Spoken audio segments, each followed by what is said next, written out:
Hey, what's up? What's up, Skyrim? This is like the last Skyrim tier list I think I'm doing. This one's super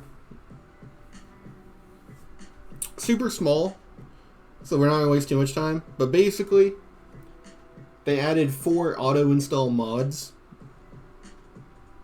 and I think that at least some of them are worth it enough to discuss them as DLC. Because if you play Special Edition now, you're basically forced to play them. They're in your game, so. And you have to like go to like your Steam file to uninstall. You like can't even get rid of them on console, so they're DLC now. So we're gonna rank them. I believe Hearthfire is the first DLC. It's really good. Just build houses. You already know about all this. They add the ability to adopt children, which is really cool.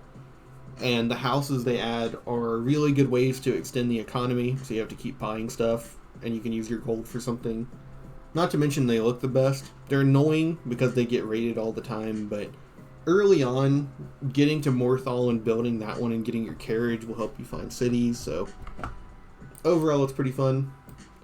Dawnguard is like second to bottom. Story's really, for as cool as the story is in lore, it really just kind of is presented as like Dookie.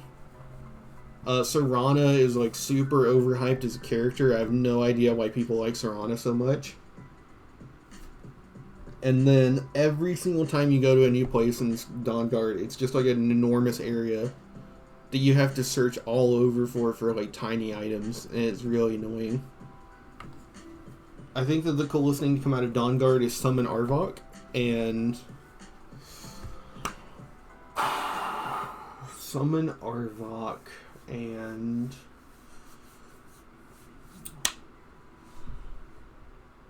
crossbows. Crossbows are actually good. That's why it's not the worst, but Dawnguard is pretty bad. Dragonborn. I think Dragonborn is pretty unquestionably the best DLC Skyrim has. I like Solstheim a lot. It kind of feels like Skyrim with all the ash, and I think that was intentional. They were reusing the snow asset, and just changing it slightly to make it look like ash, but it does feel distinctly different enough. I never played Morrowind, so I don't know if it feels like Morrowind. Blood Moon? Is that what that DLC is called, where you go to Solstheim? So, I just know it just for Skyrim, and I like it. The main questline is a little stretching into overdone, but at the same time, it's kind of quick enough if you focus on it that you don't care about it. Unlike Dawnguard, which takes fucking forever, right? Dragonborn is, like, comparatively much quicker. Bend Will is nice if you don't plan on going to the main story so that you can rend dragons, you know? The things you get from Dragonborn, like Solstheim, are really excellent. The Tel Mithryn quests are fun. All the Ravenrock quests are fun. I do think Mirak is like a cool villain, especially in lore.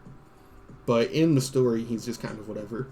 Hermaeus Mora is really cool. I like that Hermaeus Mora has kind of always been treated as like this like boss among the Daedra.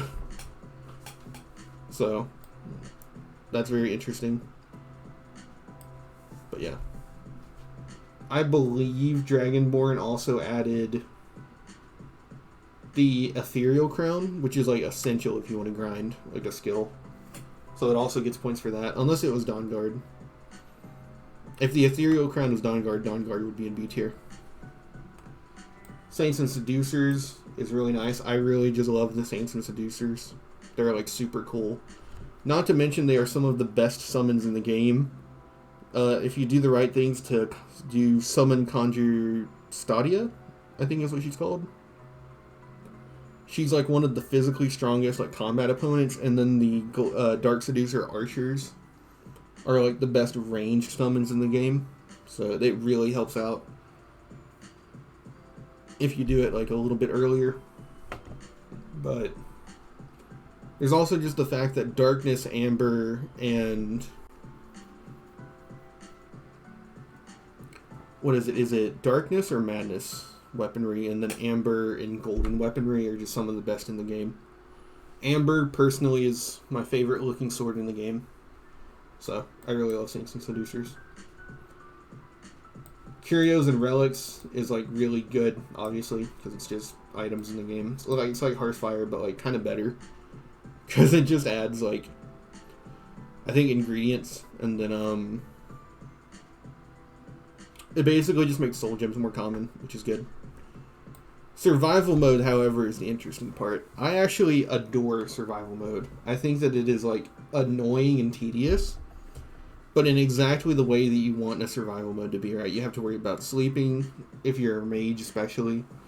You have to worry about traversing the cold areas because of the frost that'll take away your health. You have to eat.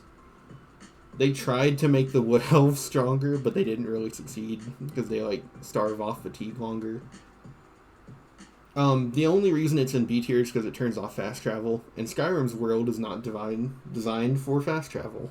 Because once you go somewhere, you just start fast traveling, or not, but if you don't fast travel, all you are doing is just very slowly walking to the exact same area that you'd already been to. So I don't really value not fast traveling. I understand that it makes you go through resources more on the way back, you know, warmth, food, food to eat for your fatigue, you have to take time to sleep, but it's just, I don't think fast travel is worth it. Fishing is overhyped. Fishing is really bad. Now, granted, Dawnguard adds some stuff that's good. It's not coming to me right now, but it does. And I do value survival mode outside of the fast travel thing. But I don't value fishing. Fishing is like, you go to the person and they're like, here, take this note where I typed everything out for you. And then, you know. Then I don't like the fishing game.